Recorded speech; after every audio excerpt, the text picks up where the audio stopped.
नमस्कार. अन्न हे पूर्ण ब्रह्म या माझ्या यूट्यूब चॅनलवर आपणा सर्वांचं खूप खूप स्वागत आहे.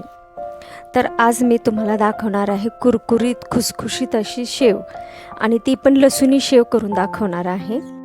ही शेव कुरकुरीत तर होतेच, एकदम अशी खुसखुशीत होते. तर चला आपण रेसिपीला सुरुवात करूयात. आता लसूणी शेव म्हणल्यावरती त्यात एक वाटण आलंच. हे मी 1 चमचा जिरं घेतलेलं आहे, आणि हे अर्धा चमच्याच्या थोडंसं वरती ओवा घेतलेला आहे. आता यामध्ये आपल्याला हे 15 ते 20 मी लसणाच्या पाकळ्या घेतलेल्या आहेत, ते यामध्ये मी टाकून घेतलेले आहेत. आता हे वाटणाचं जे प्रमाण आहे हे 2 ते 2.5 वाट्या बेसन पिठाच्या प्रमाणासाठी आहे. आता आपल्याला हे पाणी टाकून हे पूर्ण एकदम पेस्ट अशी करून घ्यायची आहे. पण मी सुरुवातीला हे असंच थोडंसं फिरवून घेणार आहे, म्हणजे आपले जिरं ओवा वगैरे व्यवस्थित असं वाटलं जाईल. आणि मग नंतर यामध्ये आपल्याला थोडंसं अर्धी वाटी पाणी टाकून याचं वाटून घ्यायचं आहे. हे 5 चमच्याने मी तुम्हाला काढून दाखवते. आता यामध्ये आपल्याला थोडंसं अर्धी वाटी पाणी टाकून हे एकदम बारीक पेस्ट करून घ्यायची आहे. हे मी पाणी टाकून घेते यामध्ये.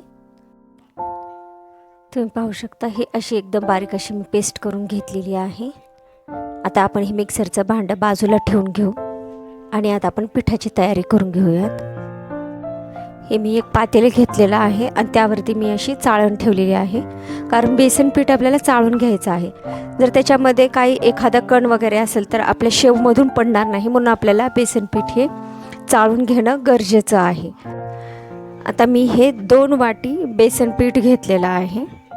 मी या वाटीनं मेजरमेंट घेतलेलं आहे, तुम्ही पाहू शकता. आता हे पीठ आपल्याला आता चाळून घ्यायचं आहे. पीठ हे चाळूनच घेतलं पाहिजे, कारण शेवची जे त्याची होल असतात एकदम बारीक असतात. जर याच्यामध्ये एखाद्या वेळेस डाळ किंवा दुसरी काही कणी असेल तर ते व्यवस्थित पडणार नाही, म्हणून आपल्याला बेसन पीठ हे चाळून घेणं गरजेचंच आहे. आणि बरेच जण यामध्ये तांदळाचं पण पीठ वापरतात, पण मी अजिबात नाही वापरत. मी फक्त बेसन पिठाचेच शेव करत असते. जर तुम्हाला जास्तच कुरकुरीत हवं असेल तर तुम्ही यामध्ये अर्धी वाटी तांदळाचे पीठ टाकू शकता. जर नाही टाकलं तरी ही शेव आपली व्यवस्थित अशी कुरकुरीत होते आणि टिकते पण बरेच दिवस. फक्त तिला हवाबंद डब्यामध्ये ठेवलं तर 15 दिवस तरी आपली शेव कुरकुरीत राहतेच. आता अशा प्रकारे आपल्याला पूर्ण बेसन पीठ हे चाळून घ्यायचं आहे. हे पहा, आपलं बेसन पीठ मस्त असं चाळून झालेलं आहे. आता या चाळणीवरती आपण हे मी अर्धा चमचा लाल तिखट घेतलेला आहे, पाव चमचा मी हळद घेतली आहे, आणि चवीनुसार मीठ. हे पण आपल्याला त्याच चाळणीनं असं चाळून घ्यायचं आहे. तुम्ही पाहू शकता.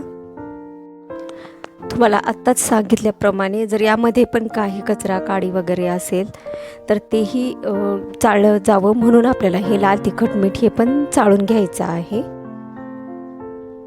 आता हे आपल्याला कोरडं साहित्य सर्व मिक्स करून घ्यायचं आहे. आपले मसाले आणि आपलं बेसन पीठ आपण हे पण मिक्स करून घेणार आहोत. आता या बेसन पिठामध्ये आपल्याला कडकडीत मोहन घालायचं आहे. हे मी 1.5 पळी तेल गॅसवरती एकदम गरम करून घेतलेलं आहे कडकडीत, तर ते आपल्याला या पिठामध्ये टाकून घ्यायचं आहे. हे मोहन टाकल्यामुळेच आपले शेव जे आहे एकदम खुसखुशीत होणार आहे. आता मोहन टाकल्यानंतर हे पीठ आपल्याला व्यवस्थित असं मिक्स करून घ्यायचं आहे. तुम्ही पाहू शकता हे पीठ आपलं मस्त असं मिक्स झालेलं आहे मोहन टाकल्यानंतर. आता यामध्ये आपल्याला याच चाळणीमध्ये आता आपल्याला हे जे मी लसूण जिरं ओव्याचं पेस्ट करून घेतली होती त्यामध्ये थोडंसं पाणी ॲड करून घेतलेलं आहे. ते पण या चाळणीमध्ये थोडं थोडं टाकून आपल्याला पीठ मळून घ्यायचं आहे. थोडंसं पाणी टाकून आपल्याला, जर तुमचं हे जिरं ओव्याचं पाणी तुम्ही कमी केलं असेल तर तुम्ही दुसरंसुद्धा साधं पाणी वापरू शकता. थोडंसं पाणी टाकल्यानंतर परत मी हे बेसन पीठ कालवून घेणार आहे, म्हणजे आपल्याला अंदाज येतो की किती पाणी लागणार आहे. जर जास्त झालं पाणी तर नाही चालणार, म्हणून मी थोडं पाणी टाकून मी असं हे मळून घेणार आहे. आणखीन थोडंसं पाणी आपल्याला लागणार आहे. आणखीन थोडंसं पाणी मी चाळून घेतलेलं आहे. आता परत आपण मिक्स करून पाहूयात.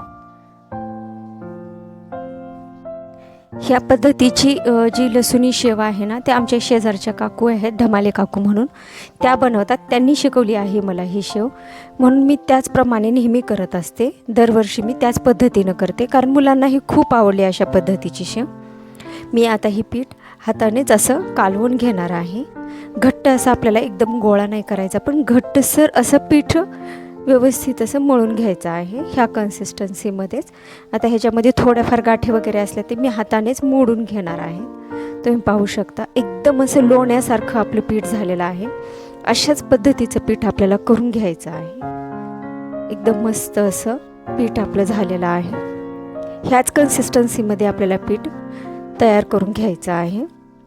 आता हे पीठ मी असं झाकून ठेवून एक 15 ते 20 मिनिट बाजूला ठेवणार आहे आणि मग नंतर याची शेव पाडून घेणार आहे. म्हणजे पीठ आपले मसाले हे एकदम व्यवस्थित असे एकदम मुरले जातात, म्हणून मी हे 15 ते 20 मिनिट बाजूला ठेवून परत मी याची शेव पाडून घेणार आहे. हे पहा, कढईमध्ये मी तेल तापवून घेतलेलं आहे. आपल्याला तेल हे फुल फ्लेमवरती एकदम कडक असं करून घ्यायचं आहे आणि मगच आपल्याला यामध्ये शेव सोडायची आहे.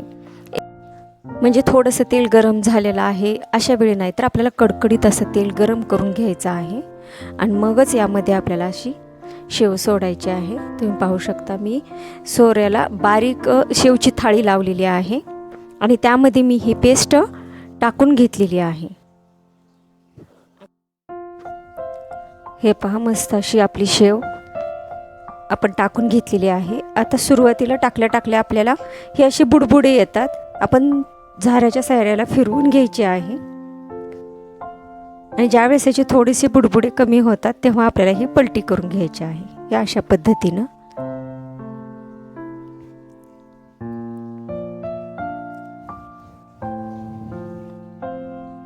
अशी चहू बाजूने आपल्याला फिरवून घ्यायची आहे. मी गॅसची फ्लेम बारीक केलेली आहे. बारीक फ्लेमवरती आपल्याला ही बाजू पण तळून घ्यायची आहे. दुसरी बाजू मी एकदा थोडीशी पलटी मारली आहे आणि लगेच काढून घेते. तुम्ही पाहू शकता मस्त अशी आपली शेव तळून तयार झालेली आहे. एकदम अशी कुरकुरीत अशी होती ही शेव.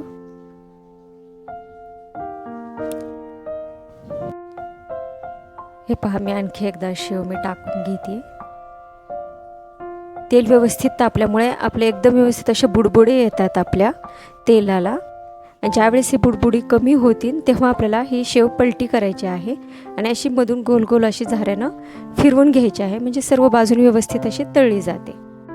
ही पहा, मी पलटी करायला घेतलेली आहे, पण आपली खालची बाजू व्यवस्थित आपली तळली गेली नाही. एकदम लूज अशी शेव आहे, म्हणून मी परत तसंच ठेवलं आणि मी मुद्दामच हा व्हिडिओ तुम्हाला दाखवते की ज्यावेळेस पूर्ण अशी बुडबुडे कमी होतील, हे पहा, ज्यावेळेस आपल्याला पलटी करायला व्यवस्थित येईल तेव्हाच आपण ही पलटी करून घ्यायची आहे दुसऱ्या झाऱ्याच्या मदतीने. आता ही पण आपण शेव मस्त अशी कुरकुरीत होईपर्यंत तळून घेणार आहोत. गॅसची फ्लेम मी मीडियम ठेवलेली आहे. मीडियम गॅसवरतीच आपल्याला ही दोन्ही बाजू व्यवस्थित अशा तळून घ्यायच्या आहेत.